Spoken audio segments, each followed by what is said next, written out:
we are doing a Resident Evil Requiem, everything we know, like literally everything we know about Resident Evil Requiem. Now, I'm gonna give you a preemptive list of everything that we know by Rhino the Bouncer. Preview of Resident Evil 9 Requiem. Zoom into this just a tad. All right, Grace Ashcroft is a young FBI technical analyst and the daughter of Alyssa Ashcroft, an investigative reporter who last appeared in 2003's Resident Evil Outbreak. We all know that. They knew that since the first day once they said Ashcroft. Press demo begins immediately after the conclusion of the real trailer, so that's cool. That most of the people that came there got to see some of the gameplay. So this is what it is. Grace, who has been mysteriously captured, awakens upside down, strapped to the bed, and is understandably scared out of her mind. So I wonder if she's in the hospital or the hotel. She manages to escape, but she's out of the frying pan and into the fire. Grace has little combat expertise, and my session features zero action. This is important. I do wonder if they are going to include a Resident Evil character, if each playthrough is going to be very different. So once you play as Grace, it's less combat and more hiding and stealth, and if you play as like Leon or Chris, it's more action oriented. I think that's what they're going to be aiming for. Relies on wits to survive the derelict Renwood Hotel, the site of Grace's mother's murder. So I don't think the whole game takes place in a hotel. I just think a good portion of it does, at least for Grace. You can switch to third person anytime, which is interesting, because I kind of figured that since in Resident Evil Village, they gave you the option, but in the main menu to switch from third person to first person while you're playing through the story, which is a great addition.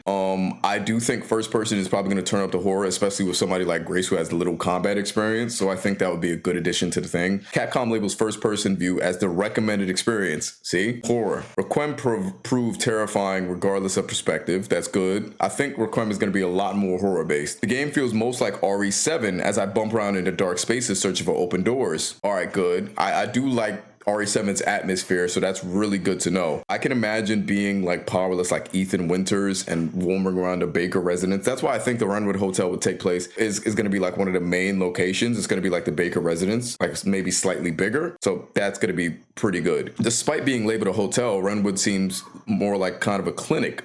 Okay. All right. I have something. A screenshot that's going to tie into what I think this game is going to be going for. All right, a buddy of mine sent me this, but I'm not going to show you guys it yet. Find the fuse in one room, but it's locked behind a case. Another room has a note stating the fuse box requires a screwdriver to open it, which should be located in the nurse's office. All right, so it's typical RE stuff. Puzzle room, figure out the puzzle, solve the puzzle. Solving the puzzle in reverse order, searching drawers yields items like health regenerating shot and a classic green herb. Green herbs are back, good to know. Bottle was the only weapon early on, and it's only used to distract threats rather than deter them. So there's going to be a lot more distraction items because Grace doesn't have a lot of combat experience. Loser. Suddenly, a large mutated arm emerges from the darkness to seize the body, slowly lifting it towards a gray bloodstained maw of seemingly once human teeth that takes a massive bite.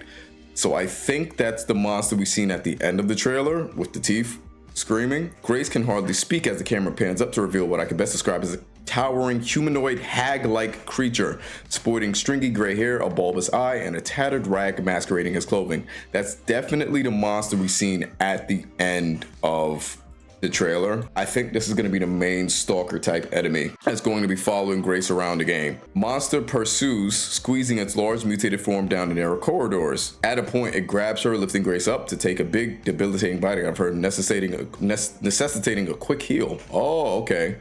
Retreat into a nearby room, closing the door behind me. Curiously, the monster doesn't follow. After waiting a minute, she opens the door and you look up to find a gaping hole above the doorway. So that's how this thing is getting around the hotel. So it is a stalker enemy. It's just moving around the hotel in like the vents or the ceiling. As the creature crawls inside the ceiling, hanging light fixtures shake and creak to indicate the monster's rough proximity. Ooh, it is. Yeah. It is. Yeah, I know who that is now. For real, you know who it is? I wanted to give you guys a little bit of insight, and this is probably one of the screenshots from the Renworth Hotel, because they said the Renworth Hotel is kind of like a clinic, and in some of the screenshots, characters are seen walking past like medical supply tents and like doctors, gurneys and stuff like that. So I assume that's the lobby of the Renwood Hotel, if I'm not mistaken. And maybe this is where survivors went after the bombs dropped to find aid and safety. Maybe the hotel was turned into a semi like hospital for all the survivors before the bombs dropped during the fucking outbreak. But I'm gonna give you guys some good theories on who I think the main bad guy gonna be, what the story could pertain, and what characters do I think are gonna bite the bullet at the end of this game, because I feel like some characters are factually going to die. So this is gonna be the main stalker type. My buddy Center of Evil thinks that it's, thinks that it's Lisa Trevor, a mutated version of Lisa Trevor that's been around hiding. Stalker enemy is Lisa. She has a bulbous eye on her back on RE remake, plus the content already saying it sounds like Lisa too. Also, apparently it's Rhodes Hill Care Center, which is not far away from Raccoon City, let alone the Arclay area. All right, listen, everybody, calm down. I, for one, think it's Lisa simply because of the chains that the Stalker enemy seems to carry. The chains and the long hair. I knew it was a woman by its appearance, and it has like a dark, dirty dress on. The same thing Lisa is wearing with the nasty hair and stuff like that. So I do think it could be a mutated form of Lisa, but also I have another theory that it might be, Grace Ashcroft's mother. I don't know why I think it is. You guys just have to let me cook for a little bit. They said Grace Ashcroft she died, went missing in this hotel, and Grace went looking for her. Listen, what if they took her mother and experimented on her? A lot of the survivors of the Raccoon City apocalypse, some of them could have some sort of immunity to the infections, and they could have been experimented on. Why am I saying that? Because in the trailer, not only is Grace hanging precariously upside down and looks to be trapped, look at this. She has a blood transfusion device on her arm. Why is she not only kidnapped and trapped in this place, why is she getting her blood taken? Now, if you guys remember in the trailer, the mysterious voice says, Miss Ashcroft, you might be the one we're searching for. You might be the key or something like that. The chosen one. The chosen one for what? Maybe some characters in Resident Evil have certain abilities that maybe combats the infection. That's just my crazy theory about Grace's place in this world. Mark, you might be wondering, why does that matter? We're gonna talk about this guy right here. This guy, I've seen his in trailer with this, pay attention to this music box right here, this music box. Now listen to me, pay attention to this music box and pay attention to this guy and his cooked hairline. My theory, I think that this is Spencer. You wanna know why? Because this same music box appears in Spencer's mansion all the way back in the 1900s. This is an old music box. Not a lot of people own something like this, and I think the trailer is giving everybody Easter eggs to who the character could be. I think this is Spencer, or a younger version of Spencer, some way, somehow. And you wanna know why I think it is? Look at this hairline. Not trying to make a joke, but look at his hairline compared to Spencer's natural hairline. Look, close up. I thought Spencer died. Spencer did die, but everybody in Resident Evil lives. Everybody. I don't think maybe it's not the original Spencer, but it could be a clone. Spencer wants Grace because her body has antibodies, and maybe it's the key to maybe making something more than what the original T virus was supposed to be. And maybe Grace is the key. Maybe they thought it was Alyssa when she went investigating. Maybe they found something in Alyssa too. And maybe that thing that's stalking you is the new Lisa Trevor. Maybe it's her mom stalking her. That would be pretty fucked up. It could also be an infected like Lisa Trevor and her mom's actually dead. All right, now about the certain infection that's turning people into this. You know who I think is doing this? You know who I think it's all tied back to? This is my crazy theory. Listen. I think Chris might have some involvement in this new story as well because of this. Look at this guy's face when he's getting infected. There's a mysterious virus in the game. There's a mysterious virus that's going around killing people. And it's mostly people of importance. I think it's done semi on purpose. I think these people getting infected with some of these things. You see his teeth getting all razor sharp and shit like that.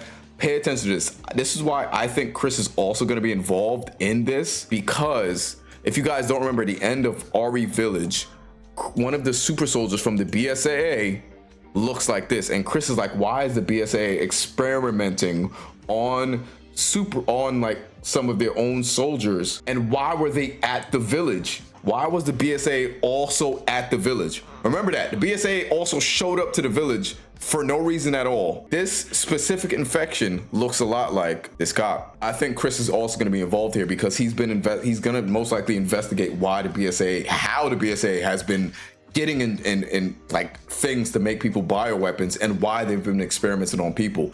I think the BSAA might be a twist, is ran by the same villain that could be the main villain in RE9. It could be Spencer, or my buddy Center said it could be somebody from the Connections. The new monsters, new infected, also have the cognition to kill people. He isn't just stabbing him or beating him to death. He's choking him out with a bag. So whatever they're creating are smart enough to fully go out and kill people of importance. And this guy has to be important. A Requiem is a Catholic mass for the dead, or a musical competition based on, you know, the text of that mass. A Requiem is basically like a giant funeral, okay? Let me just type that. I don't like the AI thing, it's stupid. Look, Requiem, an act or token of remembrance. I think Leon is also involved in this game because each character that was showed in the trailer is going back for something. Grace's mom has passed away as far as we know, and Grace is going to go to the Renwood Hotel to get over her mother's death. That's her Requiem. But the reason why I think Leon and Chris are going to be in this is because they both have something to do with Raccoon City. Chris has a lot to do with the Spencer Mansion. And I think Requiem will have a meaning for Grace. Leon, the people lost in Raccoon City. I think Leon's Requiem is the people he couldn't save in Raccoon City. And I think that's why they showed the RPD. Also, I do think Jill Valentine's probably going to show up sometime too, because she also has something to do with Raccoon City and the RPD. A Requiem is basically a giant funeral, a token of remembrance. Grace is going back so she can finally confront the fact that her mother is gone. Leon will go back because he's finally confronting the demons of his past. And all of them are all called back because they've probably tracked the virus to somewhere in Raccoon City.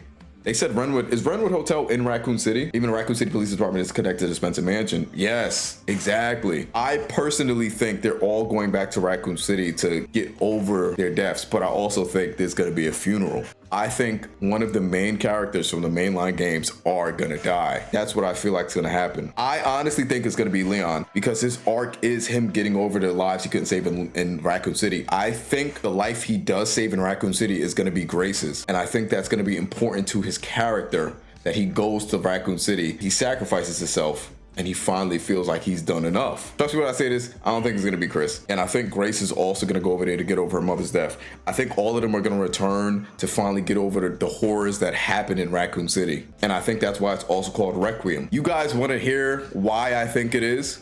I showed this to Center too. All right, look at this guy. Look at Grace. Look at this guy. And look at these two.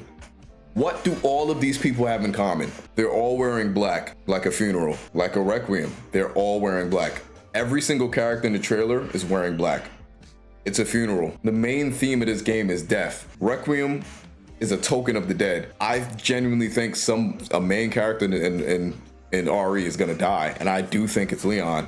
It would make sense of his arc. I'm gonna talk about the thing that you have not covered yet. I don't know if you have like the screenshot necessarily where you could like pull it up for the viewers or whatnot, but I'm just gonna talk about this though because this is the one thing that basically got me spiraling about this entire thing. We know where Grace is gonna be going to the hotel to find like, you know, some sort of requiem for her mother's death and whatnot. As I was reading this description, it says, Grace prepares to finally face the past and makes her way to the scene. But this one case leads to uncovering the hidden truth behind the outbreak of Raccoon City, the biological disaster that shook the world. Will this be the requiem that finally lays the memories of that abhorrent disaster to rest? It made me feel like there is way more about this game than what we are seeing as of right now. But the crazy thing was that Capcom showed so much in like that 30-minute like demo where again, I think that monster that is going to chase you around is Lisa, especially now that that creator that said that she has a bulbous eye or whatever, Lisa had that on her back. So I ultimately was thinking like that was the one thing to me where it couldn't be Lisa because she had that big eye on her back. And if you end up seeing that clearly,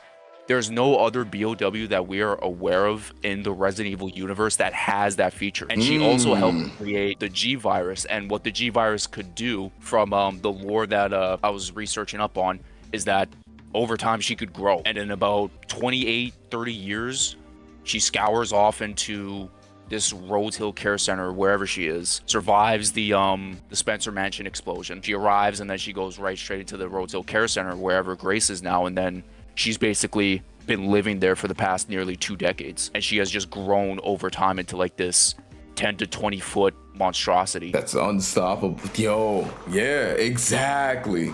I am supporting the theory that it could also be Lisa Trevor, because Lisa Trevor is in fact undying. They do in fact, she does in fact evolve. And I think going back to Raccoon City is setting up that a lot of things that you thought were gone or gone in the past are coming back, which is why I think Umbrella is going to be like the main villain. I think the connections in Umbrella are like basically the same fucking thing. And I think that's why we're going back to the past, because the things you thought were dead aren't dead. Yeah. So another thing I want to talk about is the guy in the chair. So I'm leaning heavily towards the Spencer theory, which like I really do think it makes sense, because we've never had him as a main villain in a Resident Evil game, and we all know that like he was one like the creator of almost everything, right? And it kind of does make sense if this is like, you know, a conclusion to one of or multiple main character stories, then it does kind of seem fitting, because I think Wesker's dead. I don't think there's no bringing him back. I think this is going to have a lot of ties as to what ended up happening involving the US government. I think they are deep down, like they are, the US government to me is the villain in Resident Evil that has always been hiding in plain sight. Yeah. And I think now it's going to finally get to the point where it's like they're going down. It's going to fall back into around where the Resident Evil 6 plot points were, which I know crazy to say because it's Resident Evil 6, but so Leon, he survives Raccoon City with Sherry and Claire. Claire goes off to find Chris on Rockford Island or whatever. Leon, however, is apprehended by the US military along with Sherry. So then Leon is in this interrogation room where it's like, you need to work with us, or Sherry's either gonna die, or we're gonna like it's not gonna end well for Sherry. And this is an innocent girl we're talking about. So then right then and there, we kind of know about the government shadiness though. So Leon is essentially blackmailed into it. Yeah, and he doesn't realistically get he doesn't get the justice that he wants to give to the fallen in Raccoon City. So for all these years, he has worked as this government agent, right? So then if we fast forward all the way to Resident Evil 6, the guy who was talking to Leon on like that microphone or whatever, to telling him that you gotta work for us because you have no choice, was Adam Benford. And Adam Benford was the president in Resident Evil 6 that was going to reveal the truth about Raccoon City. And guess what happened when he said that? He was assassinated. He was turned into a monster. And Leon was so hesitant to kill him though, because deep down he knew it was the government's doing. Because there's another thing that you don't know about that involves Resident Evil Outbreak, including Alyssa. So what it is that 6 months after the bombing, I have to say bombing because it was never a nuclear destruction. The US government portrayed it as this nuclear wasteland, Raccoon City. That's why no one ever went there again. But in reality, what they used was necessarily called the thermobaric bomb, which is basically, it's just a bomb. There's no nuclear waste or anything like that. As long as like the heat and everything clears up, you can go right back down there again. Yeah. And 6 months after the bombing, Umbrella had this weird suspicious lab in the ending of Resident Evil Outbreak that they were in. It was in like the crater of Raccoon City. There was a lab. If you look up the ending cutscene in Resident Evil Outbreak, it's there. And that was like a couple years before Umbrella was shut down. Maybe the US government said, okay, we're going to shut down Umbrella. We're going to cover this up as a nuclear wasteland, right? But in reality, they let them know about, you can go back there and experiment all you want, until somebody finally ended up finding out about it. And I think that's where Grace comes into play. So I think this hidden truth aspect of RE9 Requiem is going to be involving the US government. And I think it's going to involve Umbrella. Everybody is going to go down, and it's going to conclude the story of Raccoon City. It's going to give Leon the justice that he wanted to serve for those people, because he never realistically has. Center has made very good points, especially with the government lab. Well, the lab being in the crater. I think that's why so many people in the beginning of the RE9 trailer, I want to see if I have that screenshot. You guys can see this. It says when she's investigating, she's writing a report on another person, forced victim of unidentified disease. The disease individual was discovered at an abandoned government office. I think anybody who gets too close, or anybody who wants to blow the whistle on the things that possibly the US government or our government are doing, are getting killed by the virus. I don't know what type of virus it's going to be, because I think the virus that infects like this cop right here and the soldiers from the BSA are completely different, like obviously, but I do think they have a similar connection. And I think whatever the virus, what do you think the virus is that could connect to Grace? Like what what do you think she has that makes her so important, makes her deemed the chosen one or the one they've been looking for so long? Okay, so I know for a fact that, well, this is necessarily like not complete confirmation though, but this was a thing that was very prominent in Resident Evil Outbreak. Yeah. So when you reach the fifth and final scenario called Decisions, where you're in the Raccoon University, right? We find out that one of the professors or doctors, whatever it is, they come up with a vaccine for the T-virus. It's called Daylight. Yeah. So they use that to basically get rid of the T-virus for good. Alyssa was a prominent character in Outbreak. So let's just hypothetically say that she injected Daylight into her to get rid of the T-virus. Those would definitely be running through. So then she gives birth to Grace. Grace carries the antibodies of the Daylight vaccine. And we've seen these things happen before. We saw it with Rose and Ethan. We saw it with Jake carrying the antibodies for the C virus as Wesker's son. We saw Sherry with the G virus because she was infected there, right? Yeah. So this is a common occurrence within offsprings of certain Resident Evil characters. So what I necessarily think happened was Alyssa, I think she is dead as of right now. We don't even realistically know if she is confirmed dead. We don't know if a body was found or nothing else like that. The reason why I think that they are taking the blood out of Grace is because they were aware of what Alyssa was carrying. And I think what is coming back to them is that when this blood is getting like wasted or whatever, or it's getting used, this information is coming back to that dude in the chair. And once he finds out the confirmation about the Daylight antibodies, that's where he's like, this is the chosen one. To combine your theory, I think Spencer and the man who runs the connections are the same person. I think it's an alias.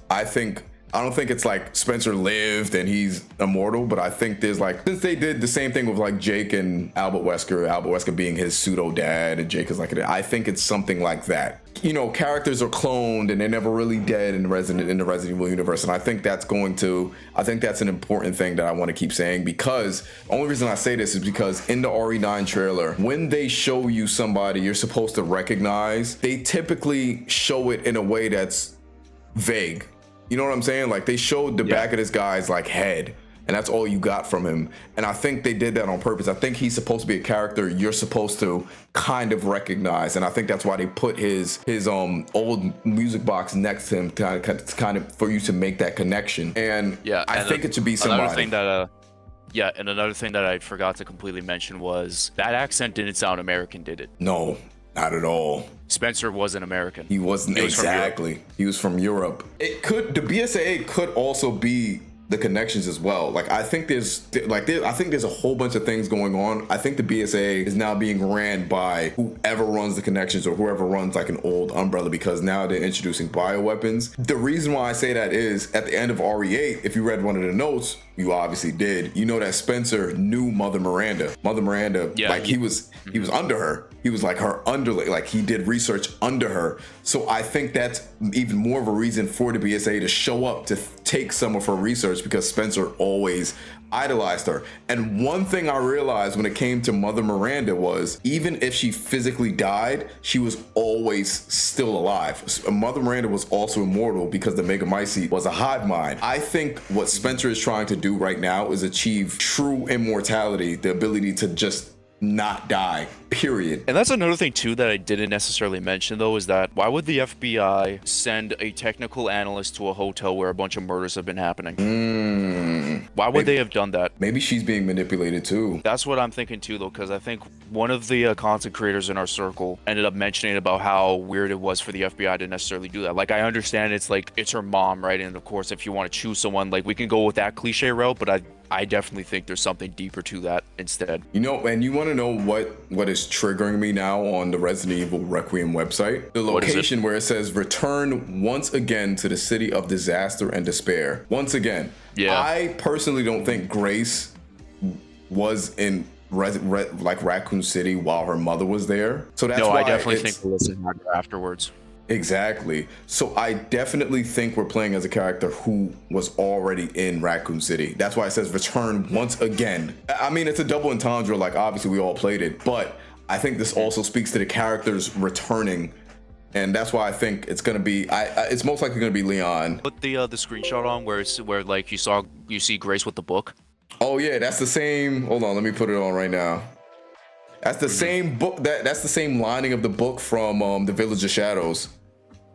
Yeah, but what's funny is that if you go all the way at the bottom there, Look at what the author's name is. Matilda Harris. Matilda is the weapon of Leon's handgun in Resident Evil 2. Oh shit. Oh shit. Yeah, he's coming. Leon's coming. Leon's pulling up. I 100% believe it. If he's not in this game, I have no idea what to think. We saw in the beginning of the trailer where Grace was writing an article about like those bodies being found, right? Yeah. Like there were 3 pictures, and then we saw like the guy that kind of looked like Ethan, but we know it's not Ethan. Yeah. Where it's like laying down face down, and then she's typing in like, you know, this unidentifiable disease or whatever. If the FBI sent her there because she was so close to uncovering the truth, they sent her there to die. Oh, wait a minute. And then if they tried to, because think about it, if they tried to infect her with the disease that maybe killed people, they realized that she was immune. So maybe she was the one they were looking for. Wait a minute. We might be cooking. We might be cooking with something. Maybe they realized like, holy shit, wait a minute. This is the person. How are you immune to this? You're not infected. All right, we're going to kidnap you instead. So I'm going to depart from the stream, but thank you for the chat for partaking into the theories, and thank you for allowing me on the stream. And I hope to do this again soon, but I'm a dip now. Yeah. So all right, yeah, bro. peace out, man. Peace. All right, guys. Thank you to Center for helping.